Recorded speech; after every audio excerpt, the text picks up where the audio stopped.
When most people imagine what happens when an empath heals, they picture someone who's finally learned to shut it all out. They envision thick walls, emotional detachment, maybe even a kind of controlled coldness. The healed empath, they think, must have found a way to stop feeling so much. But this couldn't be further from the truth, and it's a dangerous misconception that keeps many empaths trapped in their suffering. What actually happens is far more nuanced and, frankly, far more interesting. The healed empath doesn't become less sensitive, they become selectively conductive. And there's a world of difference between these two states. Think about what a conductor does in an orchestra. They don't create the music themselves, nor do they absorb every note into their body and hold it there. They receive the sound, they feel it, they understand it intimately, and then they allow it to move through them and outward with intention and purpose. This is precisely what happens to an empath who has done the deep work of healing. They develop what I call emotional conductivity rather than emotional absorption. Before healing, the empath operates like a sponge thrown into an ocean. Every wave, every current, every particle of salt water gets soaked up until they're completely saturated, heavy, waterlogged. They can't tell where the ocean ends, and they begin. Someone else's anxiety becomes their anxiety. A stranger's grief at the grocery store becomes something they carry home and place on their own shoulders. A friend's anger doesn't just affect them, it inhabits them, sometimes for days. This isn't empathy in its truest form. This is what happens when someone hasn't yet learned the fundamental truth that feeling with someone is not the same as feeling for them, and neither is the same as becoming them. The shift to conductivity requires understanding something essential about the nature of emotions themselves. Emotions are energy. They're meant to move, to flow, to pass through. When an empath learns to become a conductor rather than a container, they're actually honoring the natural physics of emotional energy. They create an internal space where they can recognize, this is profound sadness I'm sensing, without immediately translating that into, I am profoundly sad.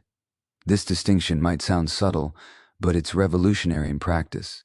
It means you can sit with someone in their darkest moment, truly feel the weight of what they're experiencing, offer genuine presence and understanding, and then, and this is critical, you can leave that room without carrying their darkness out with you. Not because you've gone numb, but because you've learned that their emotions belong to them, and yours belong to you. The healed empath develops what we might call permeable boundaries. Not walls, not armor, but something more like a membrane that allows for connection while maintaining distinction. They can let emotional information flow through their awareness without letting it take up permanent residence in their nervous system. They become exquisitely attuned to the difference between compassion and enmeshment, between presence and fusion. And here's what's remarkable. This selective conductivity actually makes the healed empath more effective, not less. When you're not drowning in everyone else's emotional experience, you have the clarity to truly see what's happening. You have the stability to offer real support rather than just adding your own reactivity to the situation. You become a grounding presence rather than another person who needs to be managed or soothed. The unhealed empath exhausts everyone around them with their intensity, their constant overwhelm, their inability to separate. The healed empath offers something far more valuable, the gift of being truly seen without being consumed. Now let's talk about what might be the most misunderstood aspect of the healed empath's transformation: the radical reframing of boundaries themselves. There's this pervasive narrative in our culture that boundaries are inherently selfish, that they're barriers we erect to keep people out, to protect ourselves at others' expense. And for the empath who has spent a lifetime believing their value lies in their availability, in their willingness to give endlessly, the very idea of setting a boundary can feel like a moral failing. It feels like shutting the door on someone who needs you. It feels like becoming the kind of person you've spent your whole life trying not to be. But here's what the healed empath comes to understand. Boundaries are not walls. They're not acts of rejection. They're actually the only way that authentic love becomes possible.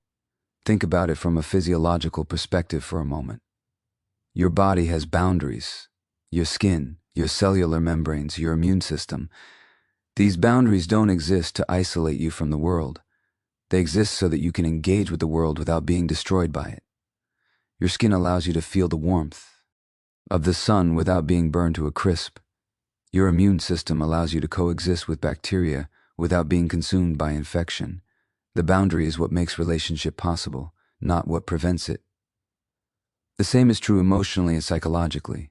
When an empath has no boundaries, what they're offering isn't really love. It's a kind of boundless merging that ultimately serves no one. You cannot genuinely love someone if you've dissolved yourself in the process.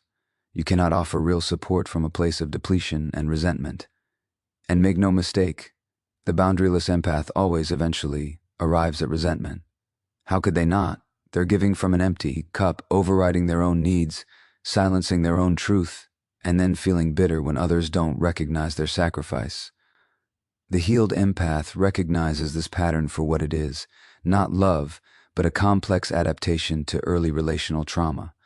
Somewhere along the way, they learned that their needs didn't matter, that their purpose was to manage other people's emotional states, that their survival depended on being useful, available, indispensable. The absence of boundaries isn't generosity. It's a survival strategy masquerading as virtue. When you heal, you begin to see that saying no to what depletes you is actually saying yes to your capacity for genuine presence. When you protect your energy, you're ensuring that what you do give comes from a place of fullness rather than obligation. And perhaps most importantly, when you stop rescuing people from the consequences of their own choices, you give them something far more valuable than your intervention. You give them the opportunity to develop their own strength, their own resilience, their own solutions. This is where the boundary becomes an act of love, not just for yourself, but for the other person as well. Every time you rush in to fix, to save, to absorb someone else's discomfort, you were implicitly sending them a message: I don't believe you can handle this. I don't trust your capacity to navigate your own life. That's not compassion.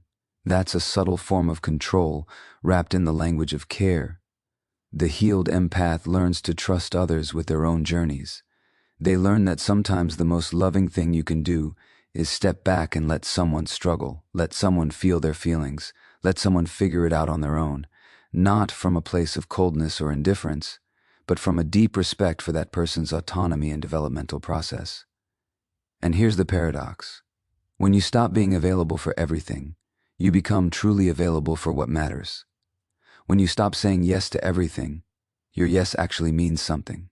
People can trust that when you show up, you're really there, not performing care while secretly depleting yourself, not tallying invisible debts, not waiting for recognition that will never feel like enough. True generosity requires a self to give from. Boundaries are how you preserve that self.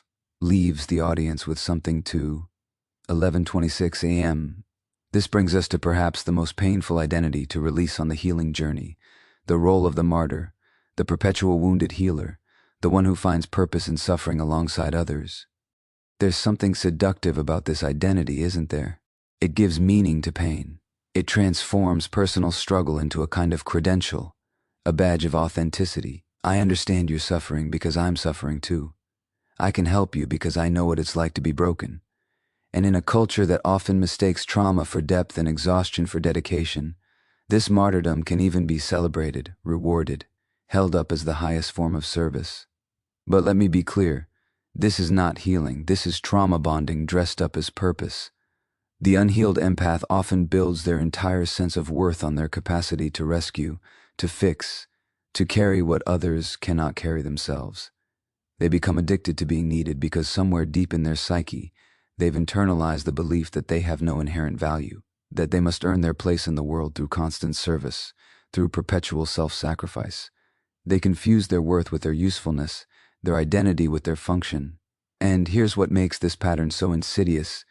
It works, at least superficially. People do need help. There is real suffering in the world. When you position yourself as the one who will always be there, who will never say no, who will absorb everyone's pain, you will never run out of takers. You will always be needed. But needed is not the same as valued, and being indispensable is not the same as being loved. The healed empath has to confront a devastating question. Who am I if I'm not the helper? Who am I if I'm not carrying someone else's burden? If I stop defining myself by my wounds, by my capacity to endure, by my willingness to sacrifice, what's left? This is the existential crisis at the heart of the healing process, and it cannot be bypassed. You have to be willing to find out who you are when you're not performing rescue operations. You have to discover whether you have an identity beyond your trauma and your service to others. What emerges on the other side of this crisis is something far more powerful than martyrdom. It's sovereignty. It's the recognition that your worth is inherent, not earned. That you don't have to suffer to deserve rest, don't have to fix everyone to deserve love, don't have to be perpetually available to deserve existence. The healed empath stops wearing their scars as badges of honor and starts treating them as what they actually are, wounds that deserve to heal. They recognize that continuing to identify with their trauma keeps them tethered to it, that there's a profound difference between acknowledging your past and living in it permanently.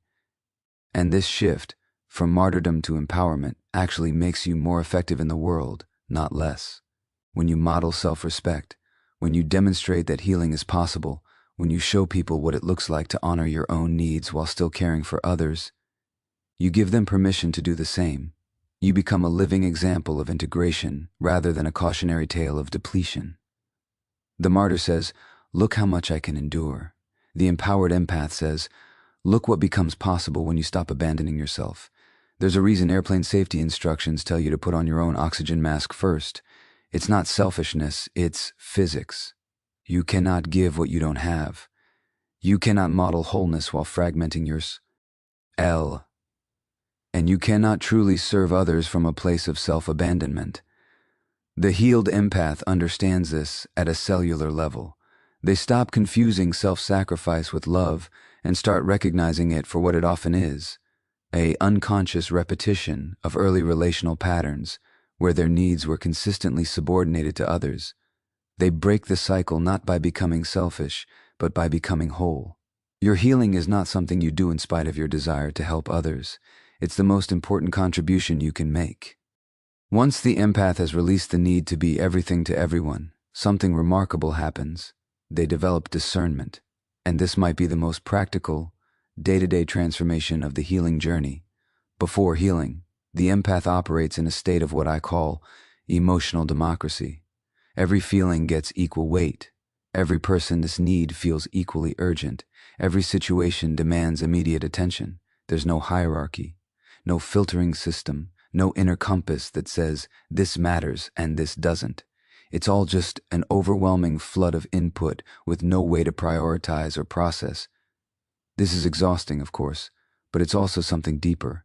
It's a fundamental confusion about responsibility. The unhealed empath hasn't yet learned to distinguish between what's theirs to feel and what belongs to someone else, between what's theirs to solve and what isn't, between genuine intuition and anxiety, between compassion and compulsion. Think about what happens in the nervous system of someone without discernment. They walk into a room and immediately begin scanning for emotional data. Who's upset? Who needs something? Where's the tension? What needs to be fixed? Their entire system goes on high alert, not because there's an actual threat, but because they've been conditioned to believe that any emotional discomfort in their environment is simultaneously their responsibility and their emergency. This is people-pleasing at the neurological level. It's the autonomic nervous system stuck in a pattern of hypervigilance, constantly monitoring others' states to determine how to be, what to do, whether it's safe. And crucially, this pattern didn't develop because the empath H is particularly noble or caring. It developed as a survival mechanism, usually in childhood, when accurately reading and managing the emotional climate of their environment was literally a matter of emotional or sometimes even physical safety. The healed empath begins to recognize this pattern for what it is, not a superpower, but a trauma response. And with that recognition comes the possibility of choice. Discernment means developing the capacity to ask crucial questions. Is this mine? Does this require my energy right now? Am I responding to what's actually happening, or am I responding to old programming? Is this genuine compassion, or is this my anxiety convincing me that I'm responsible for managing everyone's emotional state? These questions create space between stimulus and response. They interrupt the automatic pattern of absorption and reaction. And in that space, something new becomes possible: intentionality. The healed empath learns to recognize that just because they can feel something doesn't mean they need to do something about it. Just because someone is struggling doesn't mean they're being called to intervene. Just because they have the capacity to help doesn't mean they have the responsibility to help in every situation, every time. This isn't callousness, this is wisdom. It's understanding that your energy is finite, that your presence is valuable, and that scattering yourself across every emotional need you encounter serves no one, least of all the people you're trying to help. What emerges is the ability to recognize where you're truly needed, versus where you're simply responding to old conditioning. You start to notice the difference between genuine connection and performative care, between authentic concern and the compulsive need to fix. You develop what might be called emotional literacy, the ability to read your own responses with clarity and honesty. And perhaps most importantly, discernment allows you to recognize which emotions are actually yours. Because here's something the unhealed empath rarely considers. Sometimes what feels like empathy is actually projection. Sometimes what you think you're sensing in others is really your own unprocessed emotion that you've externalized, because it feels safer to manage in someone else than to acknowledge in yourself. The healed empath gets curious about this. When they feel overwhelmed by someone else's anxiety, they pause and ask, is this their anxiety I'm feeling? Or is this my anxiety that their situation has triggered? Am I responding to them, or am I responding to my own unexamined fears? This kind of self-inquiry requires tremendous honesty. It means admitting that your empathy isn't always accurate, that your impulse to help isn't always pure, that sometimes you're more invested in being needed than in what the other person actually needs. But this honesty is liberating, because when you stop trying to feel and fix everything, you create space to truly discern what deserves your attention, your energy, your care. You become selective, not out of selfishness, but out of respect for yourself, for others, and for the finite nature of human capacity. Not every cry for help is yours to answer. Wisdom is knowing which ones are. Now here's where many people get confused about what healing actually means for someone who's deeply sensitive. There's this assumption that to stop being overwhelmed by emotion, you must close yourself off to it. That the only way to protect yourself from feeling too much is to feel less. That healing means building armor, developing a thick skin, becoming impervious. But this is a tragic misunderstanding of what strength actually is. The healed empath doesn't diminish their sensitivity. They don't suppress their emotional depth or train themselves to become numb. What they do is fundamentally reframe their relationship to vulnerability itself. They learn to be vulnerable on purpose, rather than vulnerable by default. Let me explain what I mean by this distinction. The unhealed empath is in a state of constant, uncontrolled openness. They're emotionally exposed all the time, to everyone, in every situation. It's not a choice, it's a chronic condition. Their sensitivity feels like a wound that never closes, a nerve ending that's always firing, a door that won't shut no matter how much it needs to. This kind of vulnerability isn't strength, it's a lack of containment. It's what happens when someone hasn't developed the psychological structures necessary to regulate their own emotional experience. And because it's so overwhelming, so exhausting, so often painful, the natural response is to swing to the opposite extreme, to shut down entirely, to construct walls, to go numb. But there's a third option, and it's the one the healed empath discovers. It's the capacity to be exquisitely sensitive and simultaneously boundaried, to feel deeply without being destabilized, to remain open without being defenseless. This requires a complete reconceptualization of what vulnerability means. In the work of researchers like Bree Brown, we've come to understand vulnerability as the willingness to be seen, to risk connection, to show up authentically even when the outcome is uncertain. But what often gets lost in these conversations is that true vulnerability requires a stable self to be vulnerable from. You cannot be genuinely vulnerable if you have no sense of where you end and others begin. That's not vulnerability, that's dissolution. Real vulnerability is an act of courage precisely because you have something to risk. You have a self that could be hurt, judged, rejected, and you choose to show up anyway. The healed empath develops what we might call boundaried openness. They create an internal architecture that allows them to feel without fragmenting, to connect without merging, to be touched by life without being destroyed by it. Their sensitivity becomes a choice they make rather than a condition they endure.